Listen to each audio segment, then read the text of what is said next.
Hi friends, எல்லாரும் ரொம்ப நல்லா விரும்பி கேட்டிருந்த white chocolate blondie or white chocolate brownie எது ஒன்றாலும் சொல்லலாம். ரொம்ப ரொம்ப டேஸ்ட்டாக சூப்பராக இருக்கும். இதோட வெயிட் பார்த்திங்கன்னா 1 kg கரெக்டாக வரும். நான் சொல்கிற அளவுகள் அப்படியே ட்ரை பண்ணி பாருங்கள். ரொம்ப ரொம்ப சூப்பராக வரும். நான் சேல் பண்ணுற ரெசிபியும் கூட சீக்ரெட் டிப்ஸோடு ஷேர் பண்ணியிருக்கேன். நான் என்ன அளவுகளில் சேர்க்குறேன், எந்த பொருளுக்கு பதில் இன்னொரு பொருள் சேர்க்குறேன் அப்படின்றத சொல்கிறேன். நான் எந்த அளவுக்கு முட்டை எடுக்கணும் அப்படின்றதையும் வீடியோவில் கிளியராக சொல்லியிருக்கேன். பிகினர்ஸாக இருக்கீங்கன்னா கண்டிப்பாக வீடியோவை ஸ்கிப் பண்ணாமல் பாருங்கள். இப்போ ஒயிட் காம்பவுண்ட் இருக்குது இல்லையா, அது வந்து சின்ன சின்ன பீஸாக வந்து கட் பண்ணி போட்டு 170 கிராம் அளவுக்கு எடுத்துக்கிறேன்.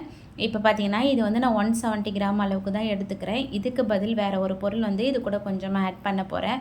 அதனால தான் 170 கிராம் எடுத்துக்கிறேன். இப்போ இது கூட 100 கிராம் அளவுக்கு பட்டர், 40 கிராம் அளவுக்கு ஆயில் வந்து நான் சேர்த்துக்கிறேன். நம்ம 140 கிராம் அளவுக்கு பட்டர் கூட சேர்த்துக்கலாம். இது நம்ம ஆயில் சேர்த்து செய்கிறதுனால ரொம்ப திகட்டாது, ரொம்ப பட்டர் ஸ்மெல் அதிகமாக தெரியாது. அதனால் 100 கிராம் அளவுக்கு பட்டர், ஒரு 40 கிராம் அளவுக்கு ஆயில் வந்து நான் சேர்த்து ஓவனில் நம்ம ப்ரீஹீட் பண்ணுறதுக்காக ஓவன் ஆன் பண்ணுவோம் இல்லையா, அதுலேயே நம்ம வச்சிட்டோம்னா ஒரு 2-3 மினிட்ஸில் வந்து சூப்பராக மெல்ட் ஆகிடும். நம்ம லைட்டாக சூடானதுக்கப்புறம் எடுத்து மிக்ஸ் பண்ணோம்னா சூப்பராக மிக்ஸ் ஆகி வந்துடும். ரொம்ப நேரம் விட்டிங்கன்னா ஒயிட் சாக்லேட் வந்து கருக ஆரம்பிச்சிடும். அதனால் வந்து ஒரு 2-3 மினிட்ஸில் வெளியே எடுத்துகிட்டு மிக்ஸ் பண்ணி பாருங்கள். மிக்ஸ் ஆகலைன்னா திரும்ப ஒரு 1 மினிட் வச்சு நல்லா மிக்ஸ் பண்ணி எடுத்துக்கோங்க. 10 இன்ச்சு ஸ்கொயர் டின்னு தான் எடுத்திருக்கேன். உங்கள்கிட்ட ரெக்டாங்கிள் டின் இருந்தால் கூட எடுத்துக்கலாம். ஸ்கொயர் டின் வந்து கரெக்டாக இருக்கும். இப்போ இது ஒரு பக்கத்தில் இருக்கலாம். ஆயில் ஃப்ரீ பட்டர் ஷீட்டுன்றதுனால நான் பட்டரோ ஆயிலோ அப்ளை பண்ணலை. நார்மல் பட்டர் ஷீட்டாக இருந்தால் ஆயில் அப்ளை பண்ணிக்கோங்க.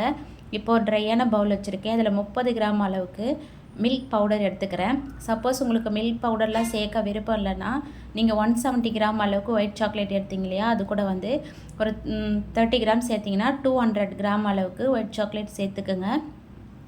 இந்த மில்க் பவுடர் சேர்த்து செய்யும் போது ஃப்ளேவரும் டேஸ்ட்டும் சூப்பராக இருக்கும். இப்போ இது கூட வந்து 1.25 கப் அளவுக்கு மைதா மாவு எடுத்துக்கணும். 1/4 கப் அளவுக்கு மில்க் பவுடர், 1.25 கப் அளவுக்கு மைதா மாவு எடுத்துக்கணும். சப்போஸ் உங்களுக்கு மில்க் பவுடரோட ஃப்ளேவர் ரொம்ப பிடிக்குன்னா 1/2 கப் எடுத்துக்கலாம். 1.5 கப் அளவுக்கு மைதா மாவு கூட எடுத்துக்கலாம். டேஸ்ட் வந்து ரொம்ப சூப்பராக இருக்கும். இப்போ நான் 1/4 கப் மட்டும் சேர்த்துக்கிட்டேன். இப்போ இது எல்லாமே சேர்த்து 285 கிராம் அளவுக்கு இருக்குது மைதா மாவு மில்க் பவுடரும் சேர்ந்து. நீங்கள் சப்போஸ் கிராமில் செய்யணுன்னா இந்த அளவுகளை வந்து எடுத்துக்கோங்க. நான் கப் மெஷர்மெண்ட் வந்து டிஸ்கிரிப்ஷன் பாக்ஸில் கொடுத்துக்கிறேன். சுகர் வந்து 1.25 கப் அளவுக்கு எடுத்துக்கோங்க. 1 கப் ப்ளஸ் 1/4 கப் எடுத்திங்கன்னா கரெக்டாக இருக்கும். இதோட மெஷரிங் கப்பில் எடுக்கும்போது ஒரு அளவுகள் வரும், நம்ம வெயிட் மிஷினில் போட்டு எடுக்கும்போது ஒரு அளவுகள் வரும். பிரச்சனை ஒன்றும் இல்லை. நீங்கள் சப்போஸ் 240 ml கப்பு அந்த மாதிரி கப்பெலாம் வச்சுருந்தீங்கன்னா இது கொஞ்சம் கம்மியாகும். கப் மெஷர்மெண்ட்லேயும் கிராம் மெஷர்மெண்ட்லேயும் கொஞ்சம் வித்தியாசம் வரும்.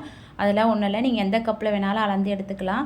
இப்போ அதுக்குள்ளே நம்ம எல்லாமே அளந்து எடுக்கிறதுக்குள்ளே சாக்லேட் வந்து சூப்பராக மெல்ட் ஆகிடுச்சு. அதுக்கப்புறம் வந்து நம்ம ஒரு விஸ்க் வச்சு இந்த மாதிரி மெல்ட் பண்ணோம்னா சூப்பராக வந்து மெல்ட் ஆகி வந்துடும். கட்டிகள் இல்லாமல் நல்லா மிக்ஸ் பண்ணி எடுத்துக்கலாம். முட்டை வந்து 3 முட்டை எடுத்துக்கோங்க.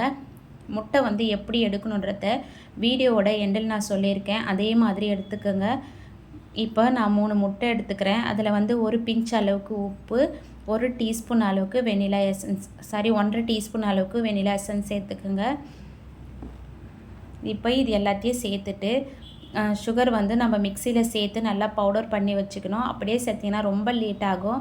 ரொம்ப நேரம் பீட் பண்ண பிளாண்டியோட டெக்ஸ்சரே வந்து மாறிடும். அதனால் நீங்கள் மிக்சியில் சேர்த்து நல்லா பவுடர் பண்ணி வச்சுக்கோங்க. பவுடர் பண்ணது இது கூட சேர்த்துட்டு நல்லா மிக்ஸ் பண்ணிவிட்டு ஃபஸ்ட்டு ஸ்பீட்லேயே வச்சு ஒரு 2-3 நிமிஷம் நல்லா பீட் பண்ணிக்கோங்க. கண்டிப்பாக வந்து சர்க்கரை கரையணும். கரையிலனா ப்ரௌனியோட டெக்ஸ்சரே வந்து மாறிடும். சாப்பிடும் போது ஒரு மாதிரி மாவு மாதிரி இருக்கும். நிறைய பேர் சொல்கிறீங்க ப்ரௌனி வந்து ரொம்ப நேரம் பேக் ஆகுதுன்னு. அதில் பிரச்சனை என்னென்னா நம்மளோட ஓடிஜி வந்து கரெக்டான டெம்பரேச்சரில் இல்லைன்னா ப்ரௌனி வந்து சீக்கிரம் பேக் ஆகாது. அதை செக் பண்ணிக்கோங்க.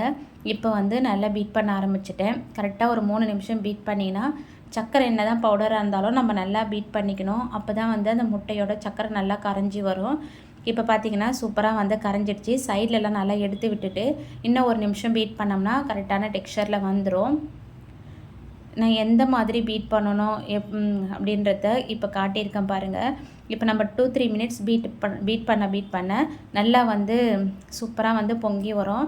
நம்ம ரொம்ப நேரம் பீட் பண்ணாலும் இது வந்து ரொம்ப பொங்கிலாம் வராது.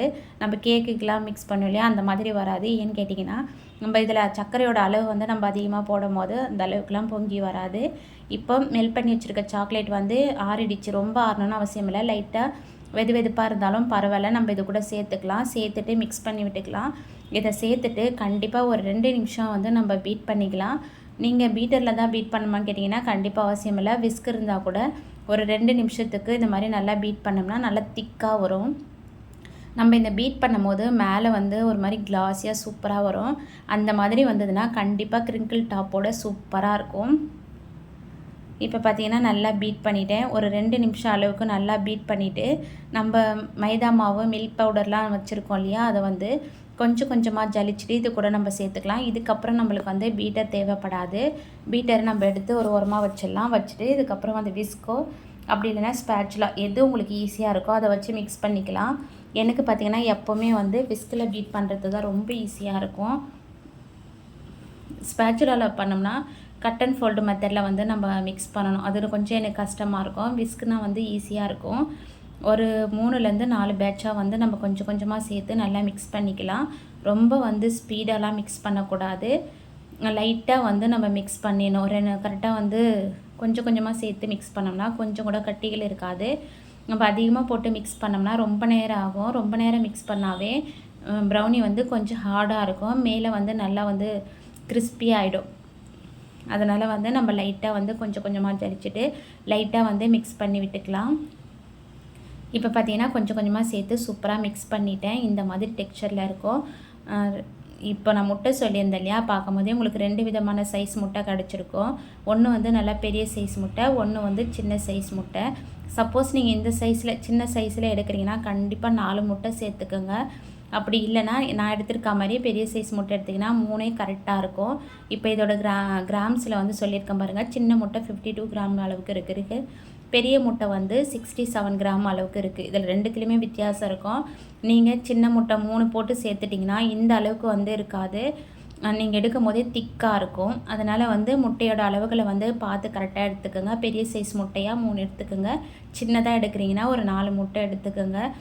ஸ்பேச்சுலா வச்சு கண்டிப்பாக ஒரு 2-3 தடவை நல்லா மிக்ஸ் பண்ணிவிடுங்க. இல்லைனா அடியில் வந்து மைதா மாவு போய்ட்டு அப்படி நின்றுடும். நம்ம நல்லா மிக்ஸ் பண்ணி விட்டோம்னா தான் சாக்லேட், மைதா மாவு, முட்டை எல்லாமே நல்லா மிக்ஸ் ஆகி வரும்.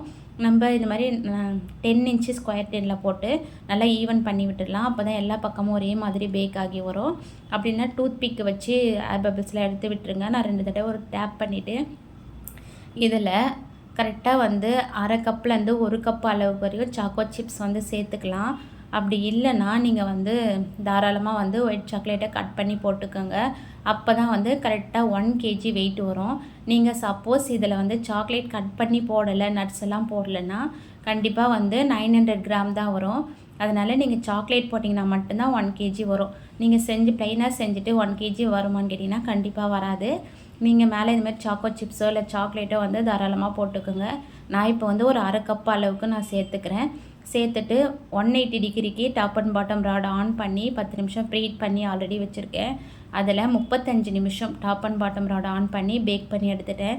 கரெக்டாக எனக்கு 35 நிமிஷம் தான் வந்து பேக் ஆகுச்சு. அதுக்குள்ளே சூப்பராக ஒரு ஃப்ளேவர், வீடு ஃபுல்லாகவே நல்ல ஒரு வாசனை, சூப்பராக இருந்தது. அப்போயே கட் பண்ணி சாப்பிட்ணும் போல் இருந்தது. வேறு வழியில் நல்லா ஆறணும்.